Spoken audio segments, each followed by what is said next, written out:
So Jen, anong pinagkakabalahan natin ngayon?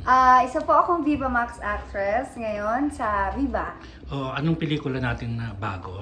TL, it's magsho-show po sa March 23 at world premiere ng March 30.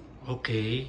Sinong kasama mo dyan? Kasama ko po dito sila Nico Loco, Armani Hector, Johnny Calasso, and Irish Tan. Sino ang mas yummy? Si Nico or si si Armani? Oh my God, both! Dalawa po silang masarap. As in? As in po Kung talaga. pamimiliin ka ng isa, sino pipiliin mo? Oh my God! Si Armani! Bakit si Armani? Si Armani, fresh bata. Bakit di ba pre si Nico Fresh si Loco? Nico kasi may jowa kasi si Nico. Baka pag silosan ka, Oo, ganon. parang makamag eh. So, Armani na lang, Armani. Anong mga nagugustuhan bukod sa press si Armani? Anong nagugustuhan mo bukod sa press si Armani? Gentleman, bango, si Armani. Ayun, tsaka maganda yung katawan.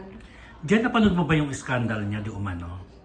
Hindi ko nga alam yun eh. Hindi ko nga alam na meron siyang kumakalat na mga ganun. Pag nag-message nga sa akin yung mga friend ko, nagugulat ako. Sabi ko, hindi ko din alam na may mga ganun-ganun. Ano naging reaction mo pag ganyang may scandal? Halimbawa ikaw may scandal, paano mo yun i-handle?